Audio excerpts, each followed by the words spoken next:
ভারতে পরীক্ষা ব্যবস্থা সংস্কারে প্রশ্ন ফাঁস বিরোধী বিল পাশ হয়েছে লোকসভায়। এতে পরীক্ষায় কারচুপি ও প্রশ্ন ফাঁসে জড়িতদের সর্বোচ্চ 10 বছরের কারাদণ্ড এবং 50 লাখ টাকা পর্যন্ত জরিমানার নিয়ম রাখা হয়েছে। এছাড়া অপরাধী চক্রের ক্ষেত্রে জরিমানা বাড়িয়ে সর্বোচ্চ 10 কোটি টাকা করা হয়েছে। ছাত্র বিক্ষোভ ও সম্প্রতি কেন্দ্রীয় শিক্ষামন্ত্রীর পদত্যাগের প্রেক্ষাপটে বিলটি আনে সরকার। বিরোধী দলগুলোর তীব্র হট্টগোল ও 2 দিনের উত্তপ্ত বিতর্কের পর বিলটি অনুমোদন পেল। তবে লোকসভায় চূড়ান্ত অনুমোদনের পর সংসদ অধিবেশনে দিনের জন্য মুলতবি ঘোষণা করা হয়।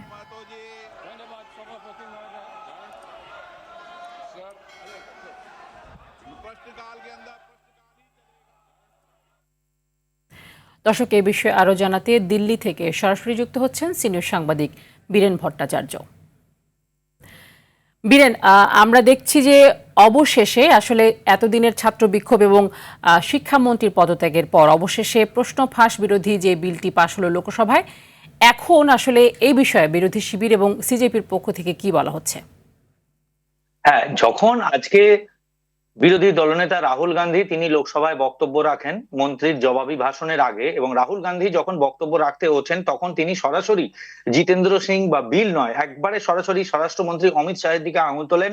তিনি বলেন অমিত শাহের নির্দেশেই পুলিশ বিক্ষোভরত পড়ুয়াদের উপরে লাঠিচার্জ করেছে এবং কাঁদানে গ্যাস ছুড়েছে। অমিত শাহকে সংসদে আসতে হবে, লোকসভায় আসতে হবে এবং জবাবদিহি করতে হবে। এবং বিরোধীরা একই সঙ্গে তাঁর সুরে সুর মেলান এবং বিরোধী সরকার পক্ষ থেকে ট্রেজারি বেঞ্চ থেকে সম্পূর্ণভাবে তার বিরোধিতা করা হয়। এই নিয়ে দুপক্ষের মধ্যে প্রবল বাদানুবাদ হয় এবং সেই সময় লোকসভার স্পিকার ওম বিড়লা তিনি স্পষ্ট জানান যে এই ধরনের কোনো মন্তব্য কোনো প্রমাণ ছাড়া করা যায় না সংসদে। এবং ট্রেজারি বেঞ্চের তরফ থেকেও রাহুল গান্ধীকে সতর্ক করে দেওয়া হয় এবং তাকে বার্তা দেওয়া হয় যে তিনি যাকে দাবি করা হয়, সরকার পক্ষ থেকে দাবি করা হয় যে রাহুল গান্ধী যা বলছেন তার সপক্ষে তাকে তথ্য প্রমাণ পেশ করতে হবে, অযথা ওই বক্তব্য যে তিনি যে দাবি পেশ করেছেন তা কিন্তু বক্তব্য থেকে মুছে দিতে হবে। এরপর জিতেন্দ্র সিং যখন কেন্দ্রীয় মন্ত্রী জিতেন্দ্র সিং তিনি যখন বিলটি নিয়ে জবাবি ভাষণ দিচ্ছিলেন, সেই সময় বিরোধীরা কিন্তু ওয়েলে নেমে সম্পূর্ণভাবে তুমুল বিক্ষোভ করতে থাকে। তাদের একটাই বক্তব্য, অমিত শাহ স্বরাষ্ট্রমন্ত্রী তাকে সংসদের লোকসভায় আসতে হবে এবং তাকে জবাবি ভাষণ তাকে জবাবদিহি করতে হবে যে কার নির্দেশে পুলিশের উপরে লাঠিচার্জ করা হয়েছে। এর বাইরে দিল্লিতে কিছুক্ষণ পরে সন্ধ্যায় কিছুক্ষণ আগেই তিনি সাংবাদিক সম্মেলন করেছেন রাহুল গান্ধী এবং সেখানেও তিনি অভিযোগ করেছেন অমিত শাহের নির্দেশেই